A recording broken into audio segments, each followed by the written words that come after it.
Okay, so today I'm going to do a food review where I tried this Butterfinger ice cream bar for the first time and this, I forgot already what it is, the cherry float Coca-Cola. So the question with that is, well, first of all, you might question, well, what do these two have to do with each other? And they really don't. It's just more like, whenever I do these, I feel like if I'm going to do it, I may as well combine multiple things, right? Like I can't remember, like I had done that stupid touchdown gimmick thing, the football-shaped box of pretzels and mixed things from Walmart, and then I did something else with it at the same time, right? That they don't have to have any relation. It's just like if I'm going to do one of these, I may as well mix it up, especially like gives you something to eat and drink. Or, but yeah, the question with this was the fact that I had done recently the creamy holiday vanilla Coke, and I said it basically tastes just like regular vanilla Coke. So is it going to be the same thing here? Oh, it's cherry float, but is it just going to be like cherry Coke? So I criticized the creamy holiday vanilla was a bit of a gimmick and a scam, and it's basically just vanilla. So hopefully this doesn't follow the same track. And then we also have, and no, this is not sponsored by Five Below. I just happen to have that under my, just so it doesn't touch the seat, whatever. But, and this, so I haven't had the Butterfinger one of these, but I have had the Twix one. I think Twix and Snickers, maybe both. And I think those are both very good. There was one that I love, actually, but I haven't had in a while. I think it's the Twix one. But it's just, again, there's a whole section of these days, like these frozen candy bar inspired ice cream. They're actually pretty good. It's a little expensive, though. That was like $4. But, yeah, we're going to try both of these. And let me start with the soda, actually. Hang on. But, yeah, that would be my fear. I don't want it to be... oh, we're getting the gas to the top here. I should show this in a more visually effective way, but I guess I just can't do it with the angle that we have here. But a cherry float, I should show some facts about it. You know, nutrition facts and stuff. Basically, all you need to know is you shouldn't drink soda, period, because it's bad for you, but whatever. 70 grams of sugar. And I like how they say the serving size is one bottle. Shouldn't they protect themselves a little bit and say, no, you're not supposed to drink this absolute toxic sludge in one sitting? No.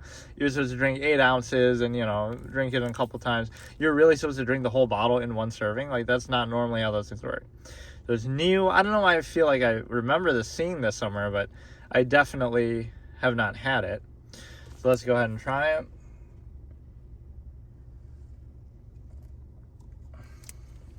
I should almost get regular cherry to compare it. And they even do have those like right next to each other.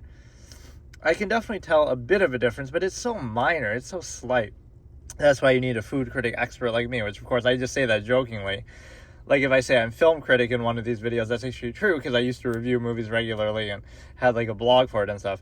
But for food critic is like, technically I am, it's like one of those self-fulfilling fallacies, right? You like say, you introduce yourself to somebody and you say, hey, I know this guy that you know, and that gives you an in, even if you don't know them. And then now that you've got that in with this one, now you say to the other guy who you didn't know, but you used as a pretense, oh, I know that other guy. So you use one to justify the other, right? It's almost like a, sort of like a Ponzi scheme mentality. You use one to justify the other, like, oh, I'll take money from a bunch of people and pretend like I made money, and then they'll keep giving me more. But no, in this sense, it's like the food critic self-fulfilling fallacy. It's not like, I'm a professional food critic or something, although I have had so much fast food that maybe I'm qualified to be a judge of it. But it's more just like, I am actively critiquing food in these sessions, in these segments. So that, in effect, makes me a food critic. It doesn't mean I'm a big one, well-known, Gordon Ramsay, whatever. It just means, right, I'm actively doing it, so what am I doing right now? I am reviewing food, and so therefore I'm a food critic, right? It's in that very basic sense. So yeah, it's decent. I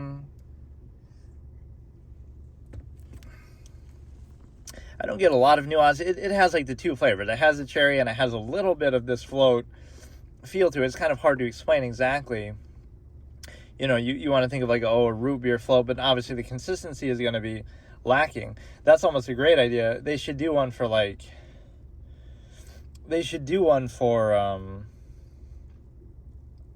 A and W should do a float, just not a cherry, but just it's already root beer, so make it a root beer float, right? That would be a great idea for a soda. But it's a situation where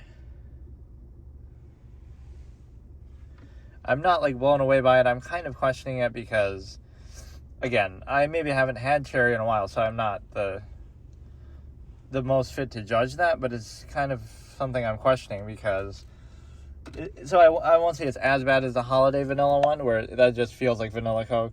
You can tell a bit of a difference, but it's maybe too simple. Or you get the basic flat cherry, right? Like the cherry hits you first, and then you get a little bit of the creamy element in it after. These flavors sort of indicate like a company that just has money to blow. So, let's just do some rebrand gimmick type thing. It doesn't really even matter. We have excess cherry product, so we just turn that into something, right?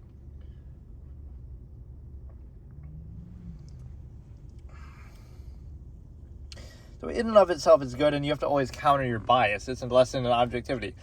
Even if I didn't like, like I already like cherry Coke, period. That maybe biases me towards this. But even if it was a flavor I didn't like, I should still be objective and rate like the level of nuance and everything. So I'll give it like a 3-star. Again, it is cherry. It has a little bit of a distinct flavor. Again, I almost feel like it hits you in the two parts.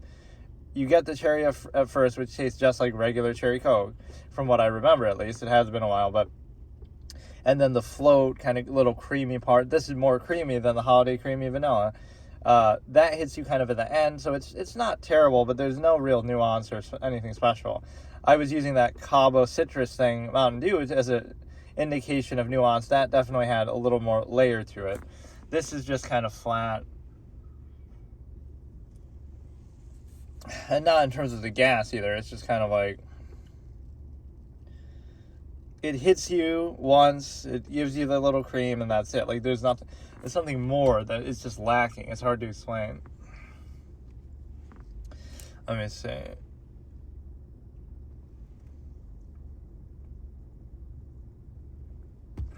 It almost bridges the gap a little towards a Dr. Pepper type taste that it normally doesn't have in the regular cherry. Right, it has some of that peppery quality, but that brings me to one of my favorite things ever, though.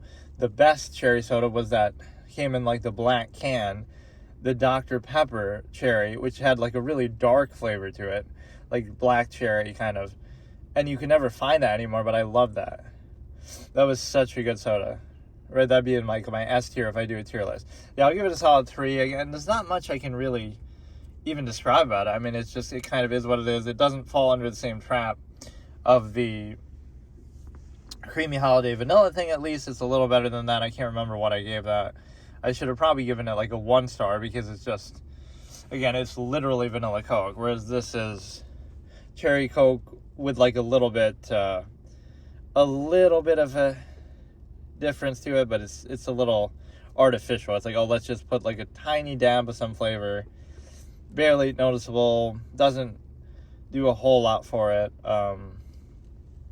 Kind of mediocre, skippable. It's like the Overwatch 2 of sodas, where it's like, does it really feel like Overwatch 2? It just feels like a glorified update. This is like Coca-Cola Cherry 1.5.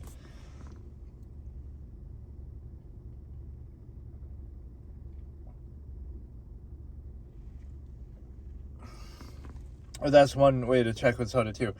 See how, like, drink a little tiny sip and then try to drink a lot of it in a row and see like how, the gaseous quality really filters to, like, how easy is it to do that. Not that that's really a mark of quality, but just to really, feel it out as in a way that only soda can be felt, right? That you can't really drink it in one shot.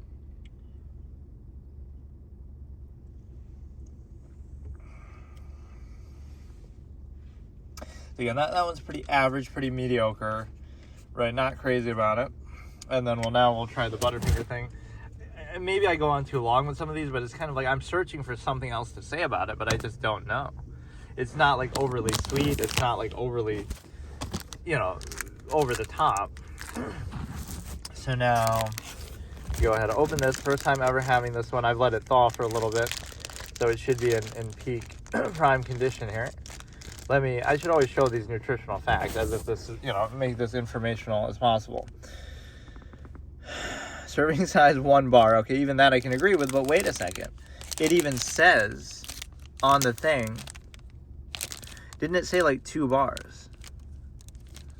Or, oh wait, this is supposedly new, which I thought I had seen this before. How is it new?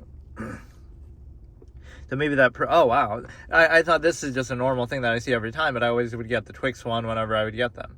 But if it is genuinely new, then that's quite a coincidence, because that's not why I was doing these together. Like I said, I just got it randomly, but the cherry Coke thing is actually new. If you can see the little thing there. Right. That's weird. I swear I've seen this before. I don't understand. I thought it said somewhere 2 bars, and now it's telling me the serving size is 1. So which is it?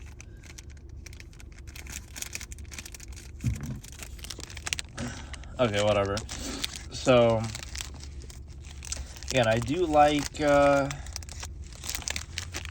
wouldn't say I'm crazy about Butterfinger, but Butterfinger flavored ice cream. Sometimes it gets so blurry when I try to zoom in on this. With a crunchy Butterfinger layer and chocolatey coating. Isn't that kind of redundant? Butterfinger flavored ice cream with a crunchy Butterfinger layer. Well, I guess it could just be flavored without any actual texture to it. So 22 grams of sugar, including 18 added sugar. That's actually not that bad. So that bottle of Coke has 3 times as much as this. Okay. So here we go. Will it live up to the Twix one, which is very good? Which I don't even like Twix that much necessarily, but the ice cream one is so good.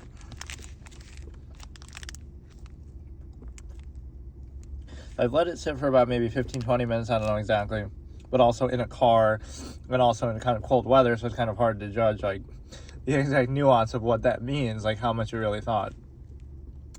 So it's pretty good actually. First impression was nice. It's interesting when something like that would change your perception, right? Like Twix bars I'm not a big fan of, but I love that ice cream. Now this, or like either this or like Reese's, if I've had a Reese's ice cream one, maybe not a bar, but like whatever, sandwich or something.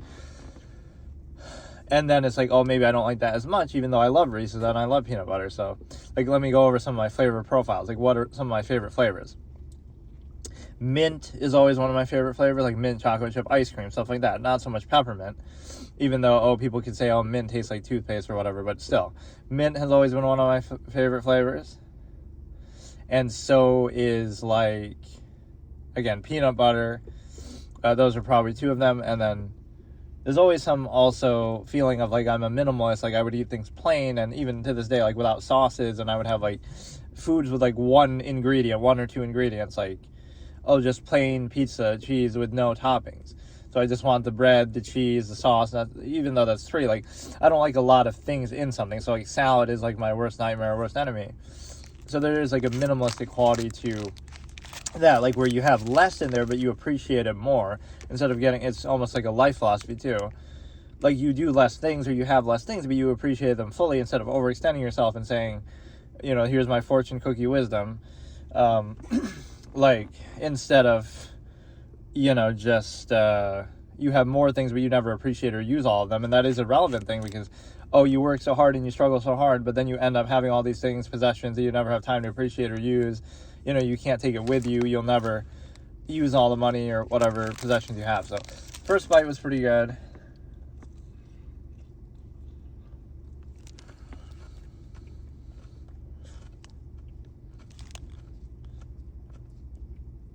Side effect of making you an existential philosopher when you take a bite of this, but no, that's just my natural nature. So yeah, the first bite didn't get the crunchy center, but it was still very good. Then the crunchy center we just got, which was also very good. So these bars just in general are really good. They take the flavor of it, but they make it so naturally fit with an ice cream. So I'm praising like just this whole line of ice cream bar inspired by candy they all seem pretty good from my experience. Like I said, I think I had the Snickers one. Maybe I wasn't crazy about that. The Twix one, like I said, is great. This one seems really, really good as well.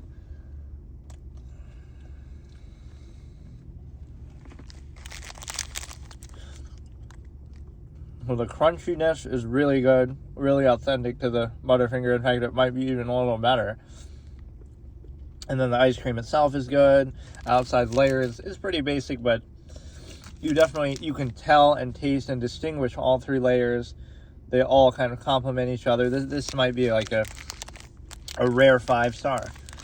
And again, some of that may be biased because I like the flavor of peanut butter anyway. I guess I'm not crazy about Butterfingers, the candy. Typically, Reese's would be my thing, but that or like Junior Mints, like I was talking about, or York. Even though York is called peppermint, but still. I hate like those physical hard mints, or yeah, like I love York peppermint patties or mint as a flavor, but I hate the hard peppermint. And I also love pretzels, like the breaded pretzels you get from Auntie Anne's, but not hard pretzels like those stupid Snyder's ones.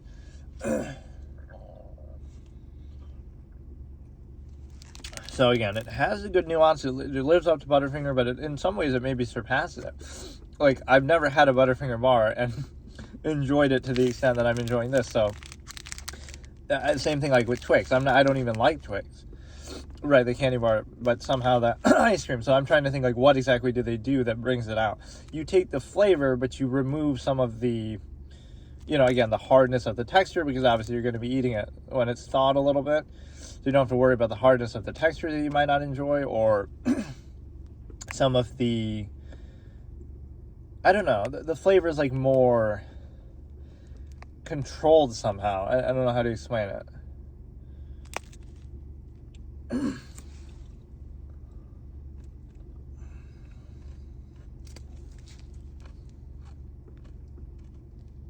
Yeah, it lives up to the Butterfinger. It's authentic. It's also just very good quality on its own. You can distinguish the 3 layers. There is some nuance. So I would give the Coke a moderate, 3-star. It's decent little, okay, better than the holiday creamy vanilla gimmick. This thing I'm going to actually give a rare 5-star, because this is exactly what you're looking at, where these ice cream bar ideas are so good. It's such a simple thing, like, oh, let's take a candy bar, turn it into ice cream, but somehow they really work well. My general impression of these is very positive.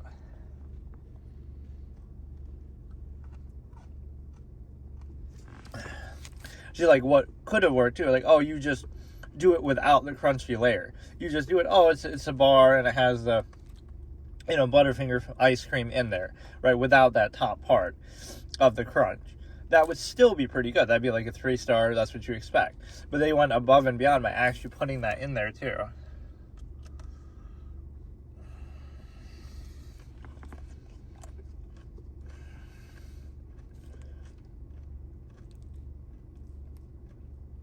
It was a high bar, but I actually am going to give it 5 stars.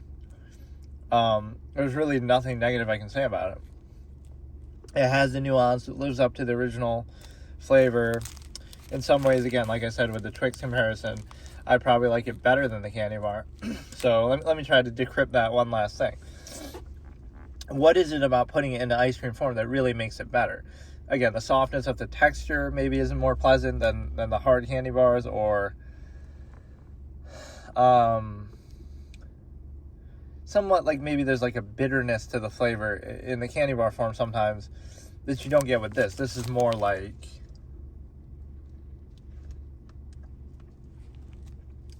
right, even though the flavor is similar, it's kind of softer. It has like a lighter flavor to it